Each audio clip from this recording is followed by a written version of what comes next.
Hey guys, listen, this is the first opportunity I have a chance to talk to you guys since we took the Italy trip. I'm excited about our season coming up. I want to take this few seconds to talk about just our fall sports, and when you look at what Dave Doran did at Florida State, obviously going in there and, a team that's won 87% of their games there and him winning the game.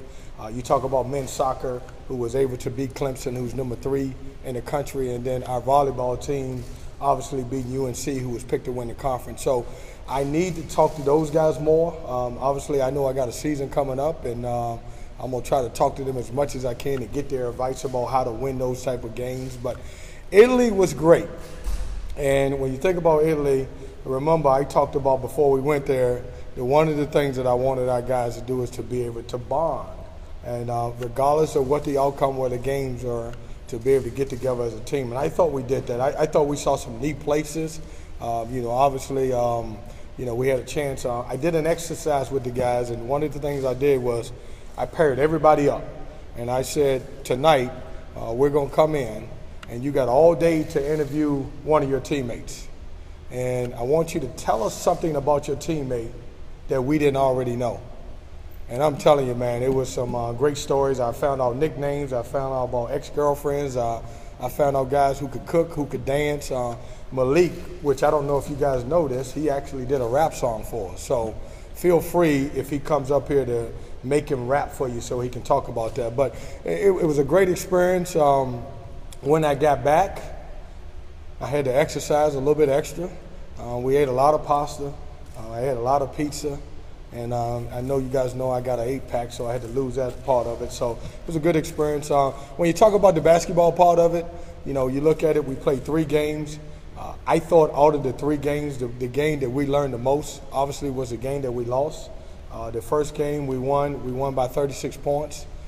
The second game, as we talked about, we played a bunch of A-League Italian professionals, and what a game it was. We ended up losing in double overtime. But I think I learned more about my team in the loss than I did the win. Certainly, we had our opportunities to win the game. We fell behind. We got ahead. Some guys made some plays down the stretch. And so for me, I learned a lot throughout the loss in that game.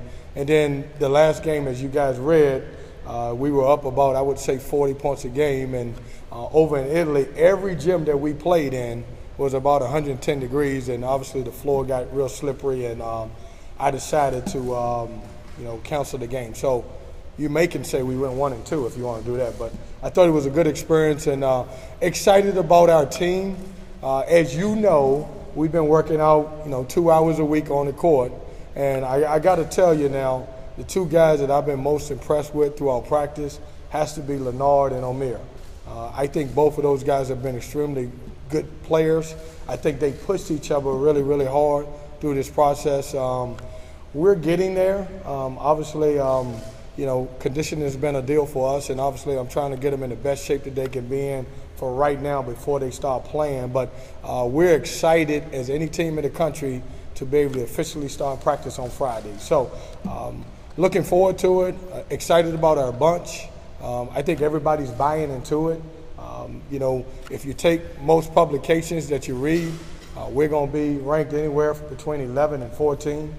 Which is great for us. I wish we were 15 because certainly I can use that as a motivational factor for those guys. But, I like the guys that I'm coaching. It's a fun bunch.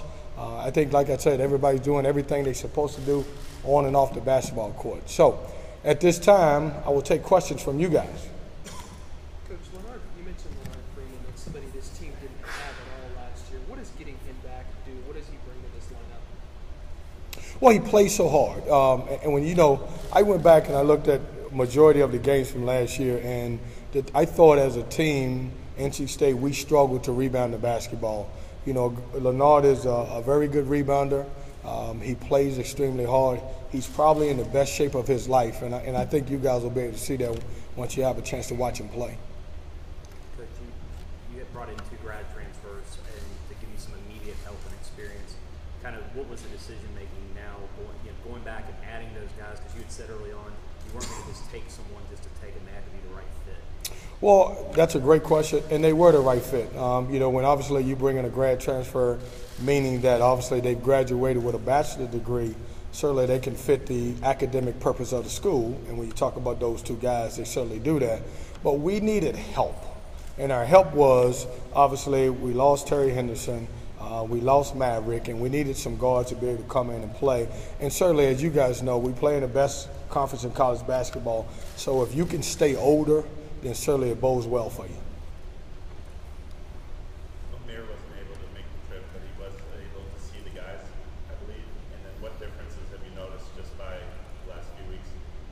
Well, I think his confidence is back up to where it should be. And I talked about this when Amir came in, having to sit out, obviously the first semester or the non-conference schedule, and then get thrown into the ACC. I didn't think he played with great confidence, and he was. His team was over there in Italy, and he was able to come by and hang out with us a little bit. He didn't watch us play, but I think the difference in him is he's playing with a lot of confidence and pride and passion. Coach, your teams are known for pace. With this new squad, what has the progression been like from your guys throughout the preseason? Well, it's different because, I've got really, when you look at it, I got 3 legitimate guys with great size that certainly I want to, put into the offense. And when you talk about, and don't be surprised now, there's times that you're going to see Leonard and O'Meara on the floor at the same time with this particular bunch. And so, obviously, we want to play the way we want to play, and we're still going to play fast. But it'll be a different version than what it'll be in the future because certainly I have bigger guys that certainly can contribute to the program.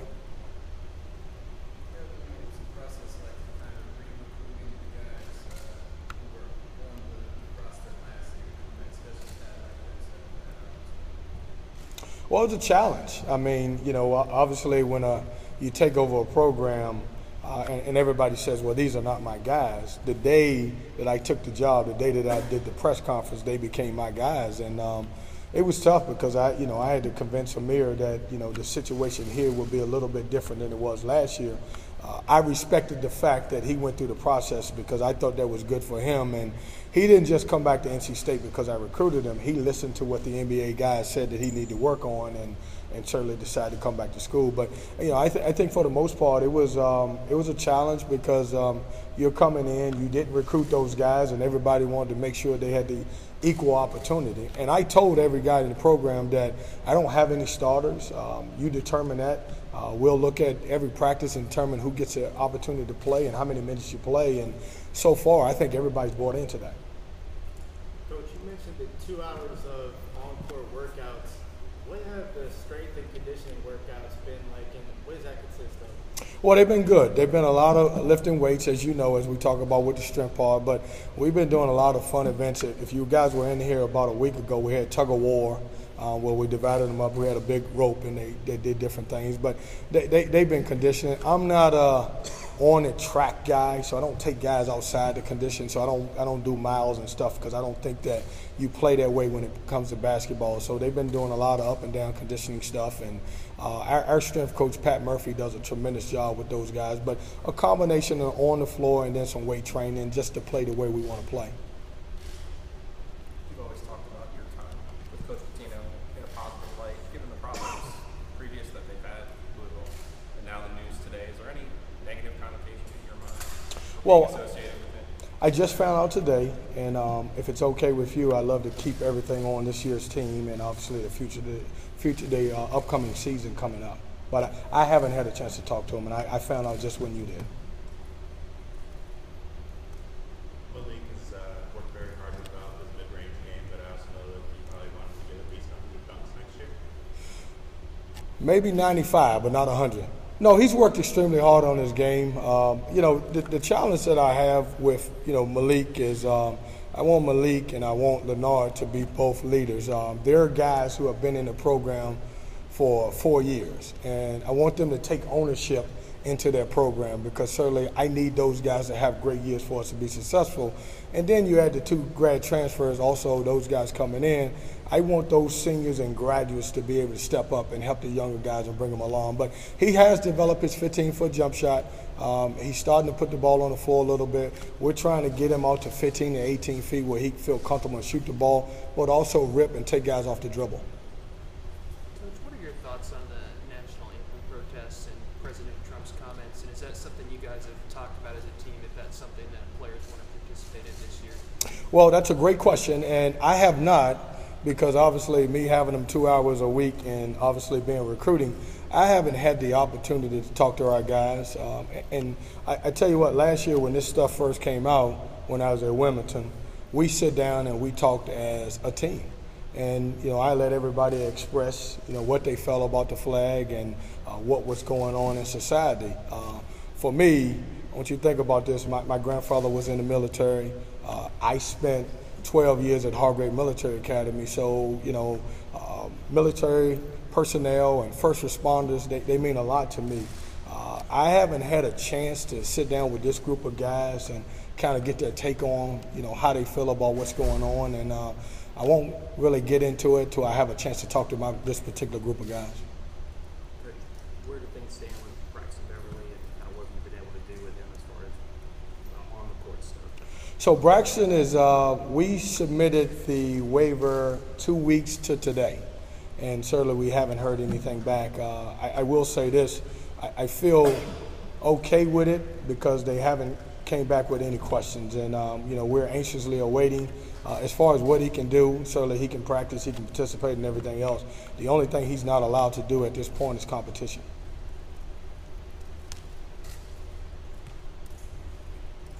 Can you just talk about your point guard position? Who are you kind of looking at going into camp there? I mean, that's been a place where you've got a lot, this program's got a lot of points out over the last few years.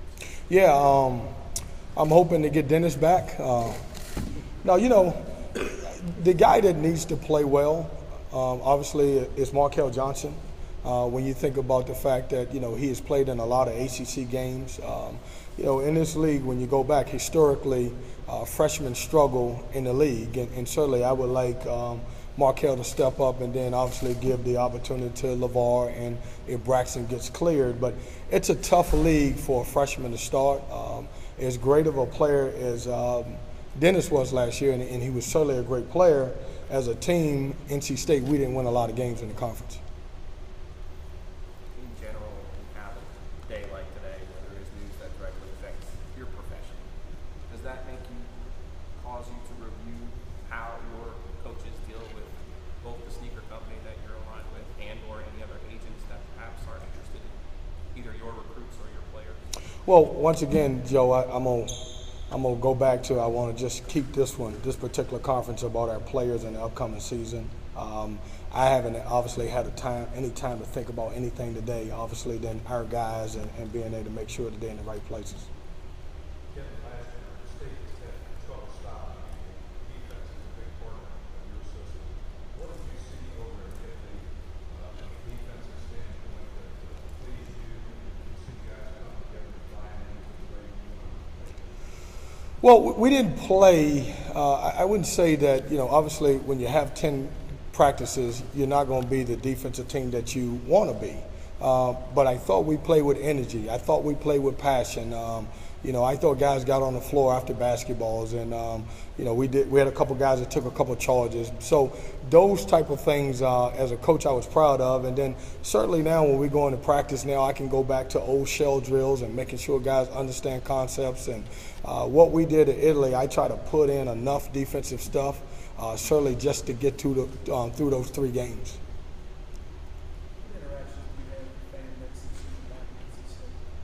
A lot, obviously through a lot of speaking engagements, I've been able to go out and I've been able to talk to a lot of the fan bases and just, being on campus with the student body. And, I think everybody wants the same thing. They understand where we're at as a program and where we need to go. But I think everybody wants a program that they can be proud of, that plays with energy and passion all the time. How have you helped Horn's confidence, and have you pondered how you could also have some of the oldest team, one of the oldest teams in the country Well, I think TD is playing with a lot of confidence. He believes in the system. He's a guy that, is going to see a lot of minutes at the small forward position. But if we get in a situation where we have to go small, you'll see a lineup at times where he may play a little power forward or what I call that fourth guard. But I think he's doing great. I like the age of our team. The tough thing about it is the guys who are older haven't won a lot of games, and we got to figure out how experience can take over. Kevin, not to belabor the point, but this is kind of an earth-shaking day in college basketball. Speaking globally, do you think the allegations today reflect the state of college basketball, or do you think they're an aberration based on your experience? Once again, I'm going to stick to the spirit of what this press conference is about, and obviously keep the focus on our players. And you're going to have the opportunity to talk to those guys, but I want to keep it on NC State basketball at this moment.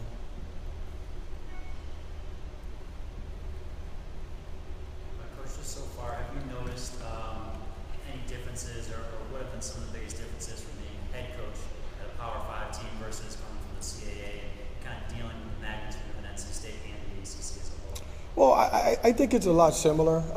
Coaching is coaching. Obviously, I know you guys, but when you get between the lines, you're focused on what you do best. And for me, my background is coming from Hargrave and then as a head coach, and then getting the opportunity to be at Wilmington as a head coach. So I don't do anything different. Our guys, my teams traditionally compete hard. They play hard on both ends of the floor, and not much difference in that part of it.